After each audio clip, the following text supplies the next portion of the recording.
watching the best.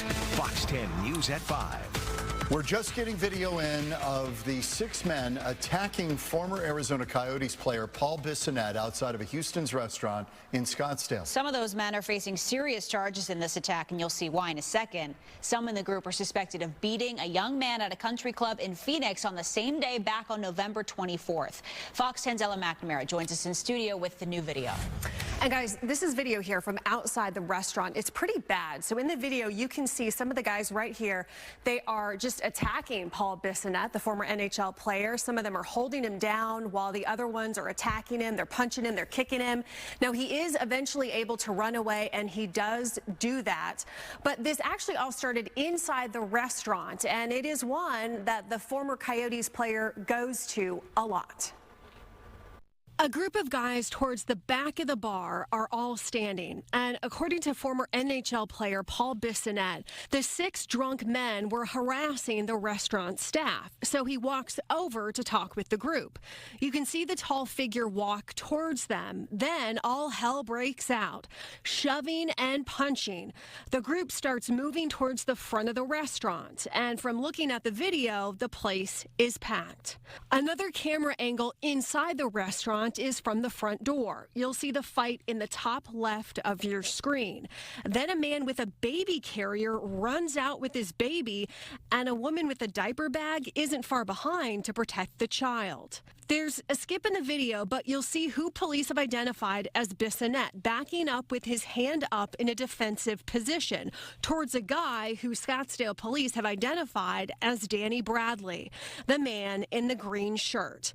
He was first facing a misdemeanor charge for this attack, but that case has been dropped, and the Maricopa County Attorney's Office is now reviewing his case and a few other ones to see if a felony is more appropriate.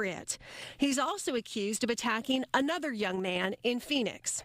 Finally, the video outside the restaurant and the city camera set up at Scottsdale Road and McDonald is clear.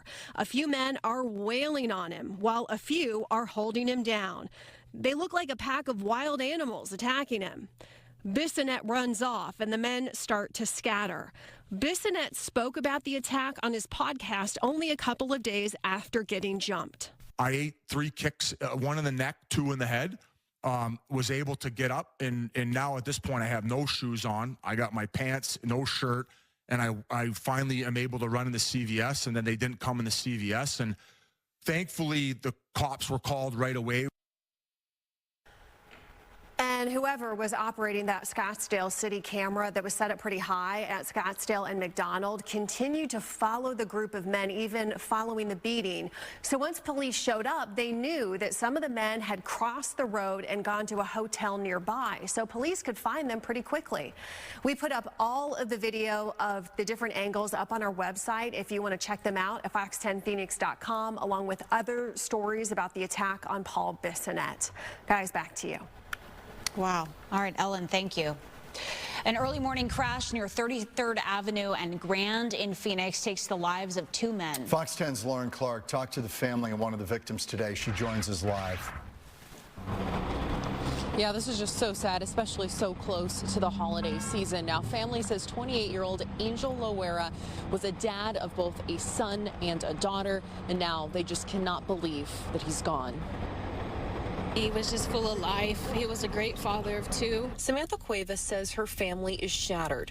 Tuesday, her family learned her nephew, 28-year-old Angel, was killed in an early morning crash near 33rd Avenue and Grand Avenue in Phoenix. This Thanksgiving we had it with him, and that's the last time I seen him, and he was just playing jokes with us and just laughing with us, and it's going to be hard without him. She says Angel loved his family and loved making others laugh. He's just very handsome, very smart, just very goofy, laughed about everything, would always joke with us about everything. Phoenix police say the collision happened around 7 a.m. Tuesday. Officers say a speeding car crashed into a large truck and trailer, killing 2 people. Police say Angel was a passenger in the car with 28-year-old Aaron Soto. The driver of the semi-truck was taken to the hospital with minor injuries. Robert Romero, who lives in the neighborhood, says his heart sank when he saw the crime scene tape. Breaks my heart to see this happen, especially at this time of year when people are out shopping, visiting family, and something like this has to happen. It's really sad. As the family prepares to head into their first holiday without Angel, they have this message for the community. Just keep my family in your prayers. We're gonna need it. This really hit close to home. We don't even know where to start or what to think, but just pray for us because we're really gonna need it.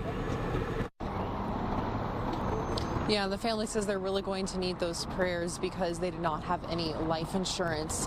And they're also concerned about those kids heading into the holiday season without their father. Reporting live here in Phoenix, Lauren Clark, Fox 10 News.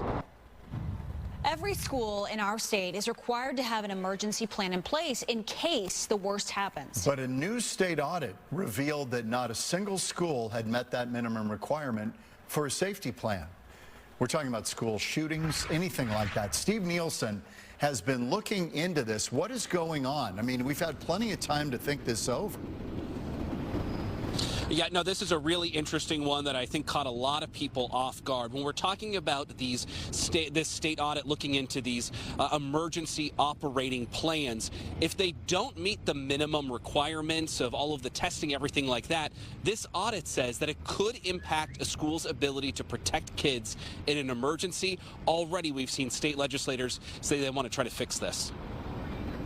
While watching her kids play, Lucy tells us she won't send her kids to school over safety concerns. I choose to homeschool because of the same reasons.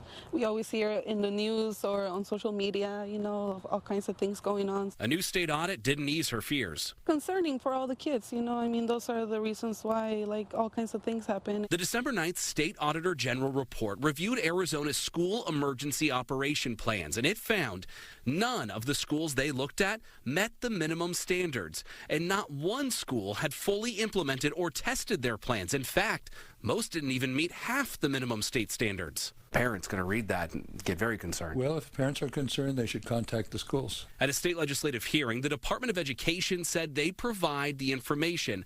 But as Superintendent of Public Instruction Tom Horn says, they can't enforce it.